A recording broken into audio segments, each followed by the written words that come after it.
오늘의 아리아리 소식, 첫 번째 소식입니다. 국내에서 국제 문해의 날을 기념하는 행사를 통해 문맹 퇴치의 중요성을 알리는 움직임이 있다고 합니다. 두 번째 소식입니다. 일본 전국 고교야구 대회 고시엔에서 한국 국제고가 4강에 올라 한국어 교과가 7번이나 울려 퍼졌다고 합니다. 자세한 내용은 잠시 후에 살펴보겠습니다.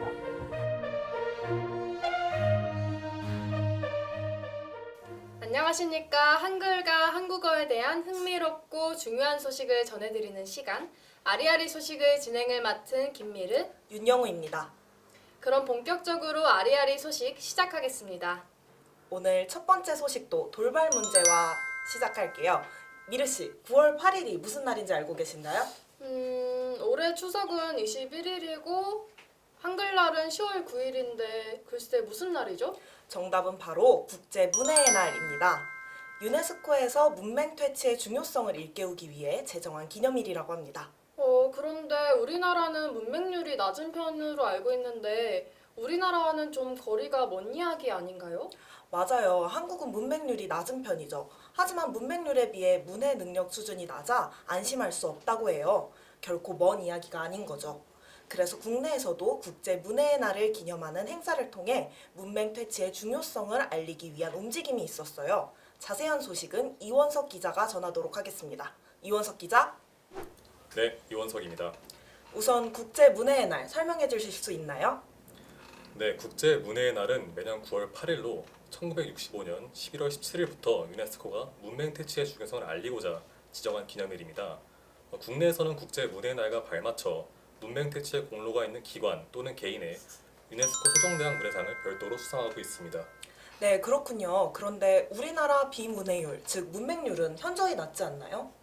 네, 문맹의 사전 의미는 글을 읽거나 쓸 줄 모름 또는 그런 사람으로 정의하는데요. 이를 기본 문맹률이라고 합니다.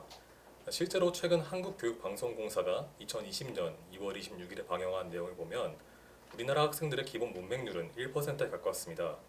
그러나 충격적인 건 다음 수치인데요. 문장을 읽고도 이해하거나 해석하지 못하는 실질 문맹률은 75%에 달해 OECD 국가 평균보다 낮은 상황입니다. 주된 원인으로는 시대 변화와 함께 독서량의 감소, 인터넷 매체만을 사용한 선별적인 정보 습득을 꼽을 수 있습니다. 네, 정말 큰일인데요. 대책이 필요하겠습니다. 그런가 하면 이번 국제문해의 날을 맞아 특별한 일이 있었다는데요. 그렇습니다. 이번 국제문해의 날을 맞아 문화체육관광부, 한국문화정보원이 마이크로소프트사와 공공안심 글꼴 파일 12종 탑재를 위한 업무 협약을 체결했습니다. 안심 글꼴 파일은 2020년 3월부터 문화체육관광부 누리집에서 제공하는 누구나 저작권 걱정 없이 사용 가능한 글꼴 파일을 말하는데요. 특히 이번 협약으로 MS 오피스 프로그램에 탑재될 안심 글꼴 파일은 국가와 지자체 및 공공기관에서 개방한 공공안심 글꼴 중에서 저작권 등 권리관계가 명확하고 내려받기 횟수가 많으며 대한민국 문화를 전달하기 우수한 글꼴을 선정했습니다. 탑재가 끝나면 전 세계 8,100만 한국어 사용자는 마이크로소프트 365를 통해 누구나 별도 설치 없이 이용 가능하게 됩니다.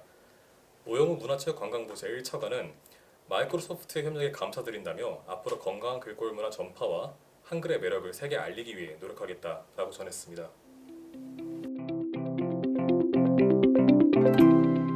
네, 저작권 안심 글꼴 파일 저도 오늘 집에 가서 꼭 한번 활용해 봐야겠습니다. 저작권 안심 글꼴이 더 많이 쓰이면 좋겠네요.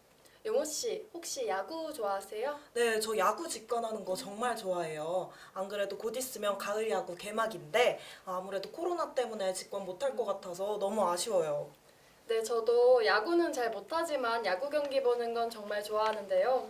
최근에 일본 최고의 야구 대회 고시엔에서 한국어 교과가 7번이나 울려 퍼지는 일이 있었다고 합니다. 네? 어떻게 일본 야구 대회에서 한국어 교과가 울려 퍼졌죠? 네, 제1한국계 민족학교 교토국제고가 고시엔에서 4강까지 올라가 한국어 교과를 7번이나 제창했습니다. 우와, 정말 자랑스러운데요? 그럼 우리 자랑스러운 교토국제고의 소식 김민서 기자가 전해드리겠습니다. 김민서 기자. 네, 김민서입니다.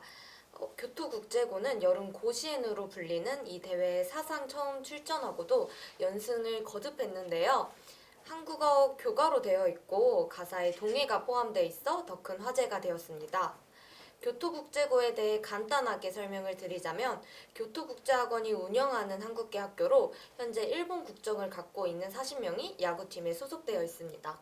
교토국제고가 치룬 경기는 어떤 경기였나요? 제103회 일본 전국 교교 야구 선수권 대회였는데요. 교토국제고는 26일 오전에 일본 효교현 니시노 미야시 소재 한신 고시엔 구장에서 열린 8강전에서 스루가 K고를 3대2로 누르고 4강에 올랐습니다. 이번 대회가 여름 고시엔 첫 출장이었음에도 불구하고 3연승을 기록하며 4강까지 진출해 주목을 받고 있습니다. 한국어 교가에 대해 조금 더 자세히 알 수 있을까요? 고시엔에서는 승리한 팀의 교가가 연주됩니다. 교토국제고의 교가는 한국어로 되어 있고 동해바다 건너서 야마도 땅은 거룩한 우리 조상 옛적 꿈자리라는 가사로 시작하는데요. 1915년부터 시작돼 100년 이상의 역사를 가진 여름 고시엔에서 한국어 교가가 울려 퍼진 건 이번이 처음입니다. 교가 제창 시 가사에 있는 한글 고유명사 동해를 일본어로 동쪽의 바다로 번역하는 일도 있었다고 하는데요. 이건 어떻게 된 건가요? 여름 고시에는 일본 공영방송 NHK를 통해 일본 전역에 생방송되었습니다. NHK는 교토국제고의 교가를 내보내면서 한글 자막 옆에 괄호로 일본어 번역본을 병기했는데요. 그때 한글로 된 고유명사 동해를 일본어로 동쪽의 바다, 히가시 노우미로 번역한 것입니다.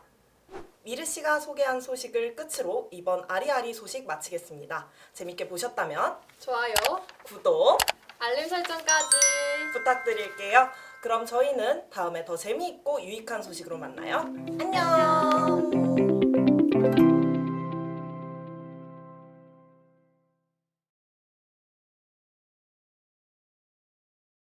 이번 아리아리 소식 마치겠습니다. 재밌게 보셨다면 좋아. 아니야 내가 틀렸어. 아, 그래? 내가 틀렸어. 나 내가 틀린 줄 알았어. 내가 틀렸어. 괜찮아. 사이좋게 한 번씩 틀리는 거지, 그치?